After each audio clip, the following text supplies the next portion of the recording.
বর্ষাকালে দুর্ঘটনার সংখ্যা বেড়ে যায়, আর বর্ষাকালে ব্যাঙও প্রচুর ডাকে। তার মানে ব্যাঙের ডাক বেড়ে গেলে দুর্ঘটনার সংখ্যাও বেড়ে যায়, তাই তো? আপনি কি বলেন? একটা কাক ডেকে উঠল আর একটা তাল গাছ থেকে ধূপ করে মাটিতে পড়লো। তার মানে যতবারই কাক ডাকবে ততবারই তাল গাছ থেকে তাল ধূপ করে মাটিতে পড়বে।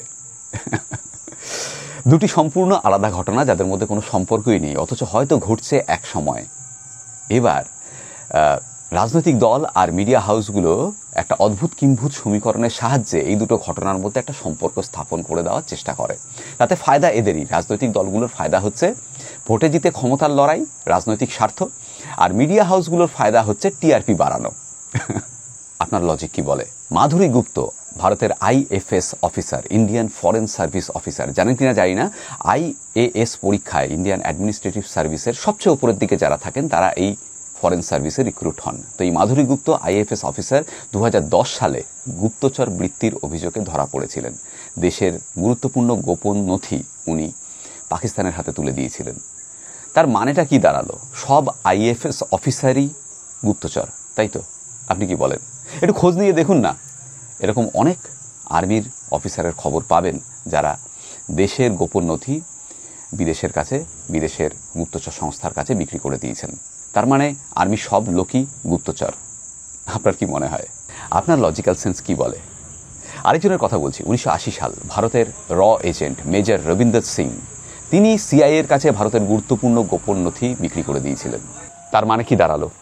দেশের যত র এজেন্ট রয়েছেন, রয়ের হয়ে যারা কাজ করছেন, সবাই করাপ্টেড, সবাই অন্য দেশের কাছে টাকা নিয়ে দেশের গোপন নথি বিক্রি করে দিচ্ছে, তাই তো? আপনার লজিক্যাল সেন্স কি বলে?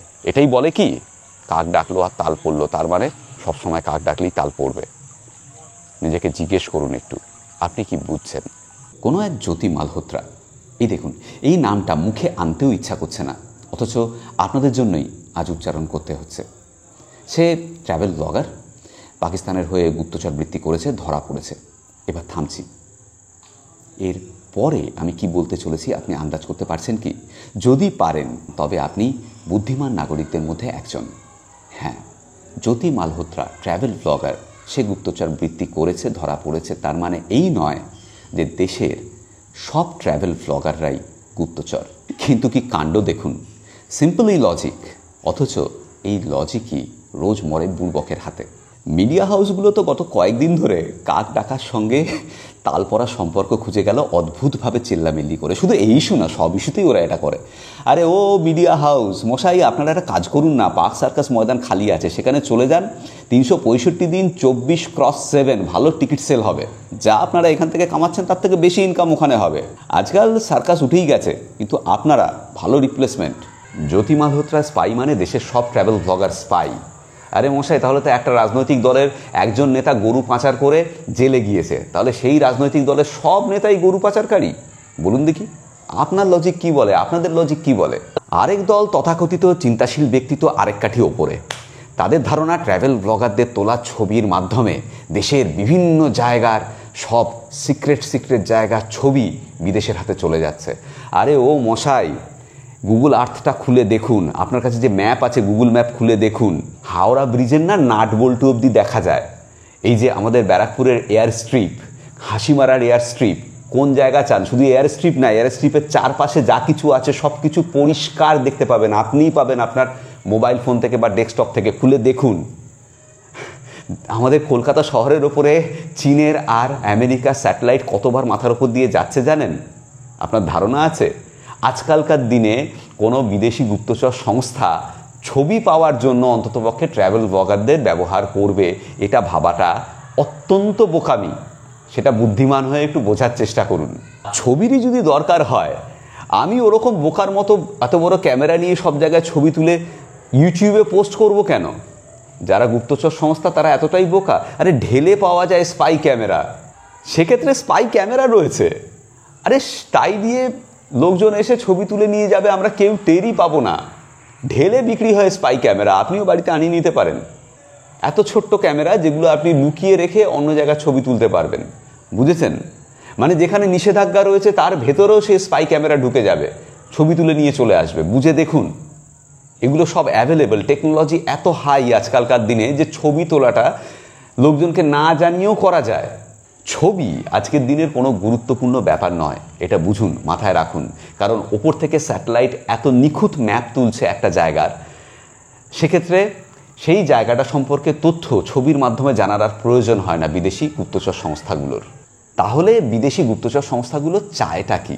যদিও আমি এই ব্যাপারে বিশেষজ্ঞ নই, তবে আমার লজিক্যাল সেন্স যেটা বলে, যেটা ওরা চায় তা হচ্ছে আমাদের আর্মির মুভমেন্টের খবর, আমাদের আর্মির বিভিন্ন যে বেস রয়েছে সেখানে কি ধরনের অস্ত্র মজুত রয়েছে তার খবর, আমাদের আর্মির বেসিক শক্তি কোথায়, ইন্টারনাল পাওয়ার কি কি জিনিস ডিফাইন করছে তার খবর, এগুলো জানতে চায়, যেগুলো সচরাচর কোনো আর্মি রিভিল করে না।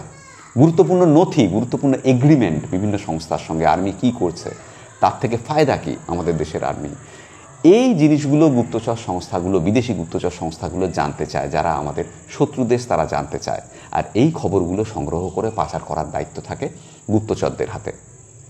তো জ্যোতি মালহোত্রা এই ধরনেরই কোনো খবর হয়তো পাচার করেছিলেন। তার মানে এই না আমরা সব ট্রাভেল ব্লগার ওই কাজটা করি। ভেবে দেখুন, কাকতালীয় ব্যাপারটা কিন্তু খাটে না, কাকতালীয় ব্যাপারটা কাকতালীয়ই। কাক ডাকলে সবসময় তাল পড়ে না দাদা। এই দেখুন, আপনি কি ভাবছেন? আপনি ভাবছেন একজন ট্রাভেল ব্লগার হয়ে আমি জ্যোতিকে প্রোটেক্ট করছি, তাই না? যদি এটা ভাবেন তাহলে একটা ভালো জাতের পাঁঠা আর আপনার মধ্যে কিন্তু পার্থক্য করা মুশকিল হয়ে যাবে।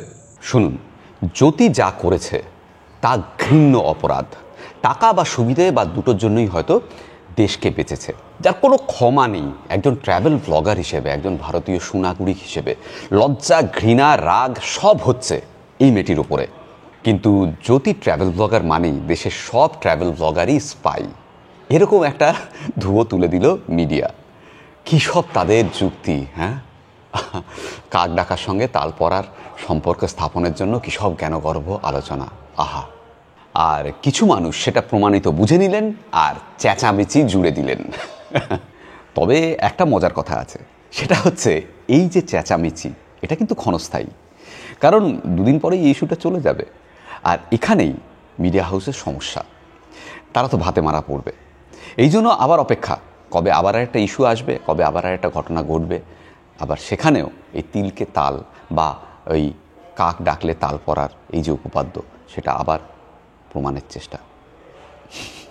আরও একটা কথা, এই জ্যোতি কলকাতায় এসে একজন বাঙালি ব্লগারের সঙ্গে কোলাপ করেছে, তার মানে ওই বাঙালি ব্লগারও একই রকম দোষী, ও একই রকম স্পাই। এই যুক্তিটাই, তত্ত্বটা কতটা লজিক্যাল মনে হয় আপনাদের? আরে মশাই, যখন জ্যোতি কলকাতায় এসে ওই ব্লগারের সঙ্গে কোল্যাব করেছে তখন ভারতীয় ইন্টেলিজেন্সই তো জানতো না যে জ্যোতি স্পাই। পুলিশ জানতো, তাহলে সেই ব্লগার জানবে কিভাবে? আমাকে যদি কেউ একজন বলে দাদা কোল্যাব করবো আপনার সঙ্গে, সে ভারতের অন্য জায়গার হয়তো একজন ব্লগার, আমাদের মধ্যে এই জিনিসটা চলে, আপনারা দেখেছেন কোলাবোরেশন, তো আমি জানবো কিভাবে? আপনি যদি বলেন না পুলিশের কাছে যান, ক্রস চেক করুন, আর পুলিশই তো জানে না যে ও স্পাই নাকি, তাহলে সেই ব্লগারের দোষটা কোথায়? কি মনে হয় আপনাদের? ওই ব্লগার যে কোল্যাব করেছে জ্যোতির সঙ্গে, সে জানবে কিভাবে যে জ্যোতি স্পাই? প্লিজ নিজেকে প্রশ্ন করুন। হ্যাঁ, সঙ্গত কারণে তদন্তকারী সংস্থারা ওই ব্লগারকেও জিজ্ঞাসাবাদ করবে, সেটাই স্বাভাবিক। তার মানে এই না সেই ব্লগারটিও একই রকমভাবে অপরাধী, সেও স্পাই। সে জ্যোতির সঙ্গে কোলাপ করেছে মানেই সে স্পাই। জিজ্ঞাসাবাদ হতেই পারে, তাকে করবে, সেটা সঙ্গত, সেটা হচ্ছে বা হয়েছে। কিন্তু মিডিয়া হাউস কি করছে? সেই ব্লগারটিকেও একই ক্যাটাগরিতে দাঁড় করিয়ে দিচ্ছে এবং জেলে পাঠিয়ে দিয়েছে প্রায়। যেরকমভাবে 8ই মে আপনারা জানেন এই মিডিয়া হাউস পুরো পাকিস্তান দখল করে ফেলেছিল। প্রমাণ হয়ে গেছে না আমাদের কাছে যে এই মিডিয়া হাউসগুলো আসলে কি। এই যে মিডিয়া হাউসের কর্তা ব্যক্তিরা, আপনাদের কেরামতি না দেখা হয়ে গেছে, বোঝা হয়ে গেছে, বুঝলেন তো? না পারেন প্রামাণ্যতা সহ কোনো খবর দিতে, না পারেন উপস্থাপনা করতে, না পারেন সাংবাদিকতা। কি পারেন আপনারা? ঘন্টা পারেন। মূরত্ব নেই কিছু। সোশ্যাল মিডিয়া থেকে খবর নিয়ে আপনারা ইস্যু তৈরি করে এক একটা অনুষ্ঠান চালাচ্ছেন। আপনাদের কেরামতি সব ফাঁস হয়ে গেছে। পারেন তো পারেন খালি কি আলোচনার নামে কয়েকটা মানুষকে নিয়ে ঝগড়ার ডিরেকশন দিতে। ছি, আর কি বলবো এই লাচার মিডিয়াকে। করুণা হয়, বুঝলেন? আপনাদের জন্য জাস্ট করুণা হয়। এই ছিল বক্তব্য। যুক্তি দিয়ে বিচার করবেন এই আশা রাখবো। সব কিছু যুক্তি দিয়ে বিচার করবেন। ভালো থাকবেন। শুভরাত্রি।